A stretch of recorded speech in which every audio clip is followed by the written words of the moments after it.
எல்லாருக்கும் வணக்கம். ரொம்ப நாள் கழிச்சு உங்க எல்லாரும் சந்திக்கிறதுல வந்து ரொம்ப ரொம்ப சந்தோஷம் ஆஸ் யூஷுவல். அண்ட் எங்கள் மேடையில் அமர்ந்திருக்கும் எல்லாருக்குமே வந்து ஒரு வணக்கம்.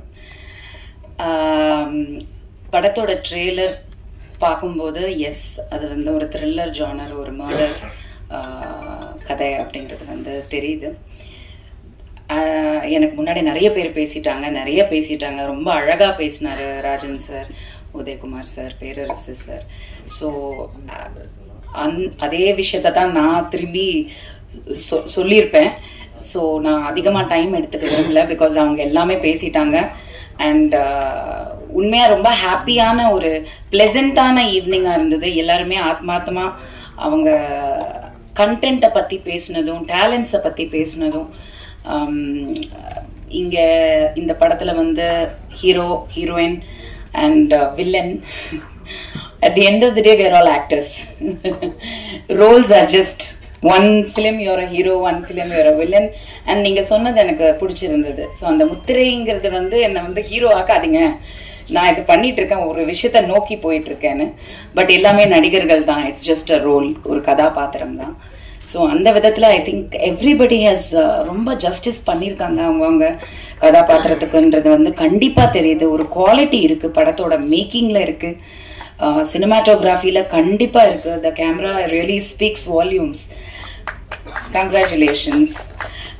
ரொம்ப அழகாக இருக்குது, ரொம்ப ப்ளெசண்ட்டாக. அதாவது ஒரு கிரைம், த்ரில்லர், மர்டர் வந்து யூஸ்வலாக ஒரு கோர் இருக்கும். ஒரு சில படங்கள்லாம் வந்து பார்த்தீங்கன்னா கோடி கோடி கோடி, அதாவது எத்தனை சைபர்னே தெரியாது, அந்த அளவுக்கு வந்து செலவு பண்ணி எடுக்கிறாங்க. நடிகர்களுக்கும் அந்த சம்பளம் கொடுக்குறாங்க. But sometimes you can't see it on screen. பாடல் காட்சிகளும் அப்படி இப்பெல்லாம் வர வர உதயகுமார் சார் பற்றி பேசும்போது அவரோட அந்த பாடல் காட்சிகள், கதை அமைப்பு, திரைக்கதை, அந்த த மேக்கிங் எல்லாமே அவ்வளோ அழகாக இருக்கும். அந்த மாதிரி டைரக்டர்ஸ் அந்த 80s 90s and early 2000s வரைக்குமே. பட் இப்போ பார்த்தீங்கன்னா 2024 எல்லாம் வந்து பார்த்தீங்கன்னா சில big films, very big hero films, அந்த பாடல்கள்லாம் பார்க்குற மாதிரியே இல்லை, வெரி பேட். அதெல்லாம் டான்ஸிங்கா, அதெல்லாம் அந்த ஸ்டெப்ஸானே தெரியல, அது ஸ்டெப்புன்னு சொல்லவே முடியாது, வெரி வல்கர், தேவையில்லை. இப்போ இதுல வந்து பாத்தீங்கன்னா there is a lot of sensuality, but it was not looking, அதாவது அது வந்து ஆபாசமா தெரியல, கண்டிப்பா தெரியல. அதுக்கு வந்து I think I have to congratulate the choreographer as well. டைரக்டரோட பங்கு கண்டிப்பா அதுல இருந்திருக்கும். But the way that visual choreography was done, எங்கேயுமே அந்த சலிப்புத்தன்மை இல்லை. உதயகுமார் சார் அதை ரொம்ப அழகா சொல்லியிருந்தார். ஸோ அந்த விதத்துல வந்து சும்மா டான்ஸ் வைக்கணும், சும்மா பாட்டு வைக்கணும், ஒரு கமர்ஷியல் ஹிட் கொடுக்கணும் அப்படிங்கிறதுக்காக திணிக்காம அந்த சிச்சுவேஷனுக்கு, அந்த கேரக்டரைசேஷனுக்கு என்ன தேவை அப்படின்றத மட்டுமே மனசுல வச்சு இந்த 2 சாங்ஸ் எடுத்த மாதிரி ரொம்ப பியூட்டிஃபுல்லா இருந்தது. Locations, music again very very beautiful, very pleasant. கண்டிப்பா வந்து நீங்க இதுக்கு முன்னாடி படங்கள் பண்ணிருக்கீங்க, பட் இந்த படத்துல வந்து கண்டிப்பா ஒரு மிகப்பெரிய ரீச் இருக்கும்னு நம்புறேன். Because very talented the whole team. there is a bonding which I can see. அவங்க பேசும்போதே ஒரு எல்லாருக்கிட்டையுமே வந்து ஒரு பாண்டிங் இருக்கு, ஒரு டீம் அப்படிங்கிறது இருக்கு.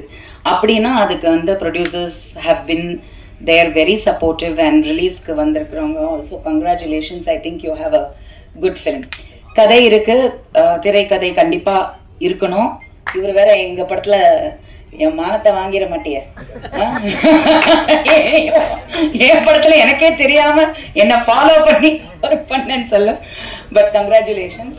கண்டிப்பா வந்து அது ஸ்கிரீன்ல வந்து ரொம்ப அழகா இருக்கு. I am waiting to see the film. So கண்டிப்பா வந்து இதுக்கு முன்னாடி பேசினவங்க சொன்னதுதான், சின்ன படம் பெரிய படம்ன்றது எனக்கு தெரியல, படம் அவ்வளவுதான், சினிமா. ஸோ அந்த சினிமாவை வாழ வைக்கிறது வந்து கடைசியில எண்ட் யூசர்ஸ் பார்க்குறவங்க மக்கள்.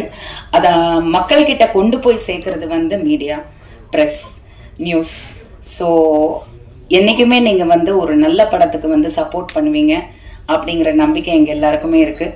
ஸோ கண்டிப்பாக வந்து உங்களோட விமர்சனங்களை வைங்க, அதே சமயத்தில் ப்ரொடியூசர்ஸை சப்போர்ட் பண்ணுங்க. அண்ட் இதை நான் திரும்பியும் சொல்லணும்னு நினைக்கிறேன். ராஜன் சார் வந்து ரொம்ப அழகாக ஒரு விஷயத்த பட்டும் படாம தான் பேசினார். இன்னைக்கு ரொம்ப கான்ட்ரவர்சியாக அதை பாயிண்டாக எடுக்கல. பட் லாங்குவேஜ் வந்து சினிமால இருக்கக்கூடாது. ஏன்னா பேசாத படங்களும் ஊமை பாஷையில இருக்கக்கூடிய படங்களும் பெரிய ஹிட்ஸ் கொடுத்துருக்கு. சார்லி சாப்ளின்லாம் வந்து there is no dialogues. So சினிமால வந்து மொழி கிடையாது.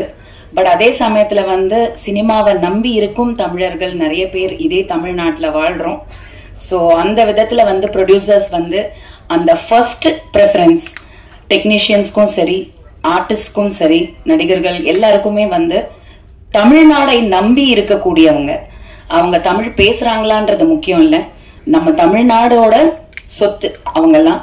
ஸோ அவங்களும் வாழணும் அப்படின்ற ஒரு ஐடியாலஜிலையும் கொஞ்சம் படம் எடுங்க. பேன் இண்டியான்றனால வந்து தமிழ்நாட்டில் ஹீரோ மட்டும்தான் இருக்காரு, மற்ற ஆர்டிஸ்ட் எல்லாமே அதர் லாங்குவேஜ் ஆர்டிஸ்ட் தான், ஹீரோயின்ஸ் எஸ்பெஷலி. தமிழ் பெண்களும் ரொம்ப அழகான திறமையான பெண்கள் இருக்காங்க. அந்த வாய்ப்பை வந்து தொடர்ந்து கொடுங்க சினிமால. அதுக்கு மீடியா நீங்க கொஞ்சம் அது வந்து இதை நான் சொன்னதை கான்ட்ரவர்சி கிரியேட் பண்ணி தமிழ் நடிகர்கள் மட்டுமே வைத்து படம் எடுங்கள் அப்படி ஏதாவது ஒன்று போடுங்க, ரீச் ஆகட்டும். எல்லாருக்கும் நன்றி.